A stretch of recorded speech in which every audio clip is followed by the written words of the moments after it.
We'll try. Let me get back to it, and I'll call you back. I'll let you know. I'm gonna probably swap this dial out and these hands because it's just too problematic to sell this watch.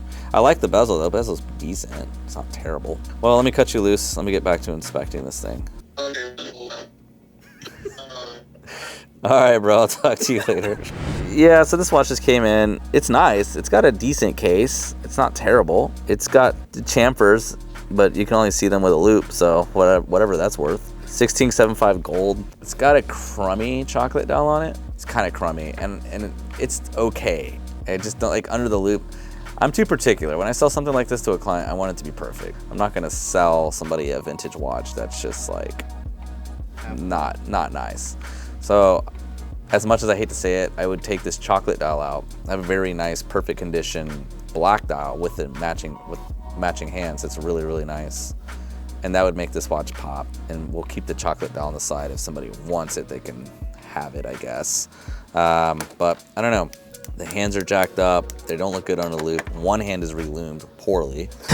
You could just tell this was somebody's project and it went south. I mean, it is what it is. People just don't take care of these watches, or they're in a garage somewhere just, going at it.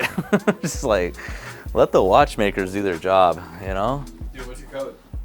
Do you want the code? Yeah. Code is FUCK00FF. Damn, bro's got parts for days.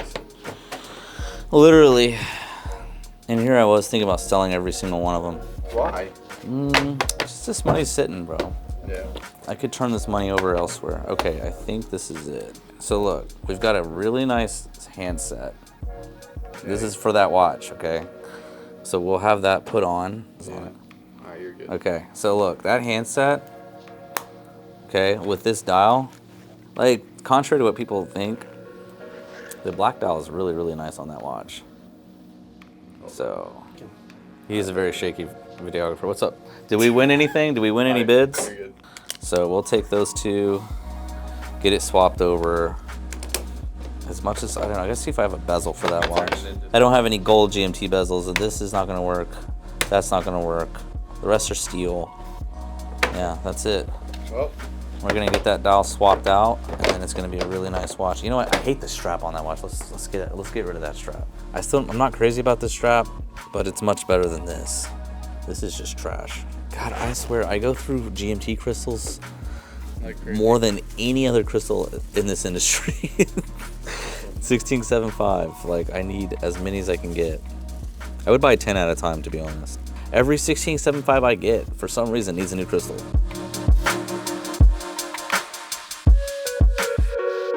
Nothing too crazy, but hey, it's another day at Grand Caliber. This is a 116710. It is powered by a 3186 GMT movement. It's very much a classic watch in the eyes of the public.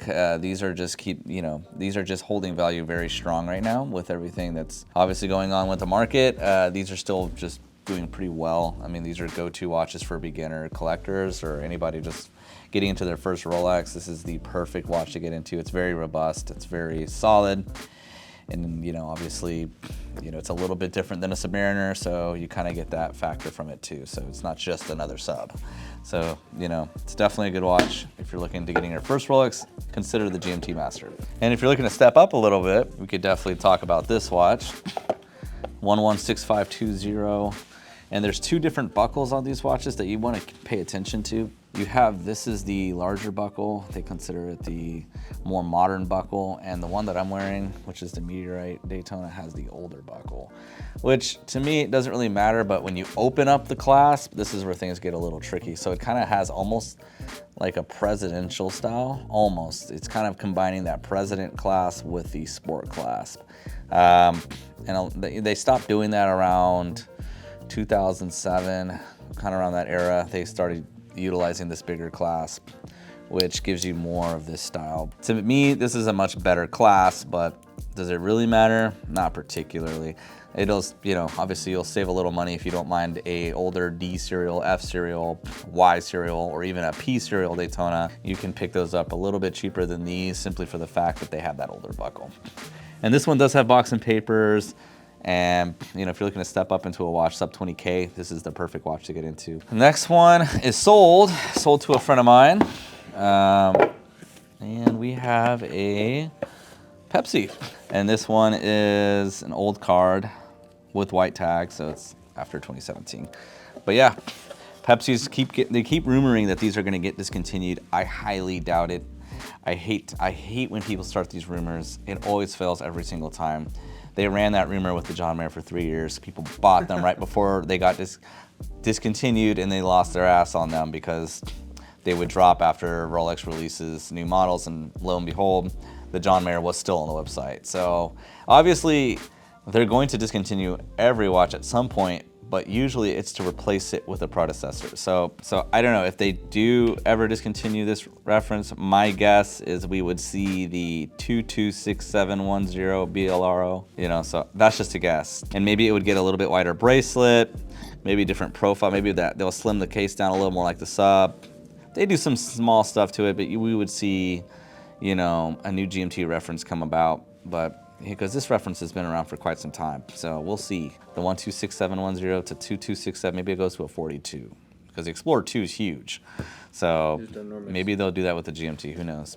And then now some vintage goodies. I got a sold order for a client. We sourced him a head only. We got a bracelet coming for it.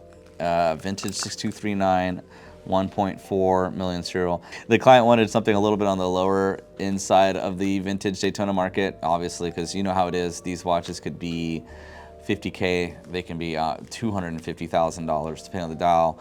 This one is actually a lot nicer than I expected. I did tell him there was some dial damage on it, but it's very, very, very minimal. So he got a great deal on this watch based off the price, or based off the condition of the dial. And it's really nice. I mean, it's a 6239 with a Valjo 72B movement. So, you know, other than that, it looks very solid. It doesn't look too beat up.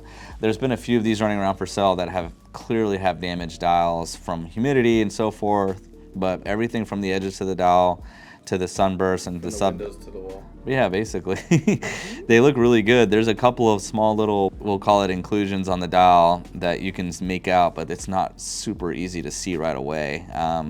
We were joking the other day, we're like, if vintage watches were graded like diamonds, this would be an SI2. Which is good, which means it's eye clean, but there's some inclusions. We've had some dials that come in, they're like i3. I mean, they're just completely tarnished. And the next thing we got that came in, this is actually really, really nice. This is an all original 1675, 1972 GMT root beer, as they would call it. Yeah, this is such a cool watch. I mean, it's been polished, it's been loved, but it's in really solid shape. You know, you don't have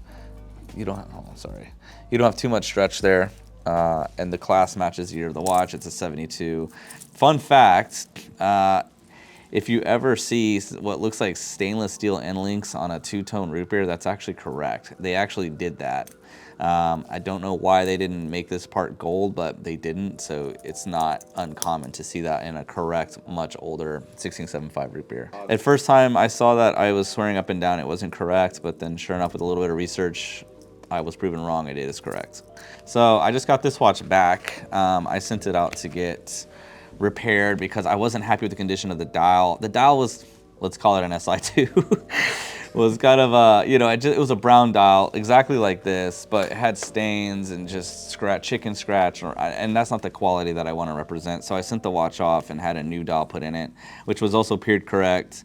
And I had a new set of hands put on it, which were also period correct, and the watch just came out much nicer. I mean, I changed the color of the dial and the dial. So it's now black, which to me looks amazing just in itself too. It's very simplistic. You could wear black with, you know, a lot more than just chocolate all the time. So it definitely, you know, I'd say if you're the type to wear it on like an alligator strap or a different type of strap, then this watch could just look really nice, you know. So it is all original now. And otherwise, it's got a really nice case. Everything's really good about this watch. We're gonna be asking probably $22,500 on the website for it. So definitely take a look at it if you're interested in something like this. I mean, you get so much watch for the value. I mean, $22,500 for a solid gold piece. It's pretty good, you know, though it's on a strap, because these on a bracelet go for north of 30. So yeah, that's it. That's what we have so far. Nice. We have a couple more things coming in, but Wednesday, yeah, halfway through the week. Yeah, it is. But we got good stuff coming in, so keep it going. Oh yeah.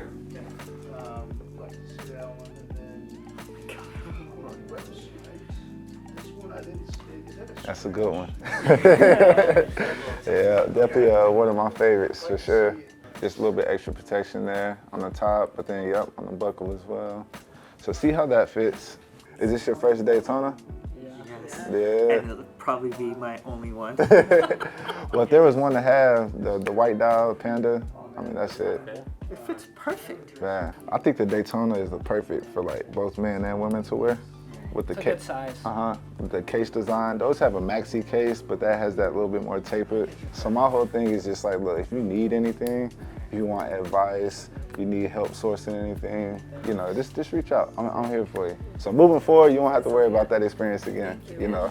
And man, here's what I say. We're experiencing a dip right now, just like any market. It's up and down, right?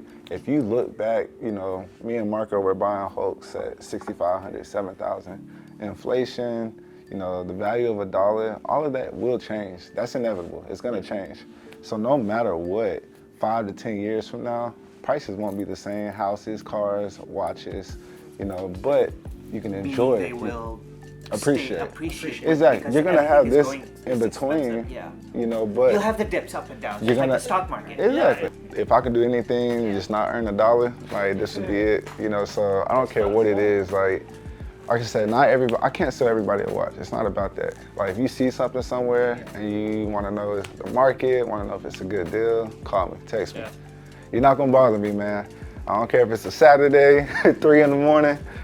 I woke up the other day, a client texted me 4 in the morning. That's crazy. Yeah, and he's in Texas, so I knew he knew what time it was. But he bought a watch. Yeah, that's crazy. Yeah, all y'all shoe game is on point. Yeah, look, let's get a shoe check, you know. Yeah, little shoe check. Uh-huh. Yeah, my man got the Pradas, he got a little Burberry's. Uh-huh. Well, we appreciate you, and that's what I tell people, you know, that's really what it is nowadays. Relationships, the experience, it's much more than just a product, you know. Anybody can have some inventory. It was a pleasure to meet you. Sir, thank you so Nice much. to meet you as well. Absolutely. Thank you so much. Absolutely. Great meeting you. Thank you. Nice to meet you, nice to meet you. Very nice to meet you. Pleasure to meet you as well, for sure. We appreciate you guys coming by. And I hope the whole family wears that Panda in good health. Hey everybody, thanks so much for watching this week's episode. I hope you guys really enjoyed it. We authenticated some watches and we have something really cool in store for you. We went down to Houston to check out some amazing pieces. So stay tuned for that. That's gonna be on next week's episode. Again, don't forget to like, subscribe, hit that bell for me. We'll see you next week. These are shipwreck bars from the SS Central America. That's crazy. How much is something like this going for? These are, I mean, they're on the higher 6 figures for Like million or like? under. But I think we're asking them. They're like a house. Yeah, no, I agree. If But- you're gonna, I don't know, to hold something like this is just like a staple. Yeah. That's a big one. Yeah. Dang. This is gorgeous.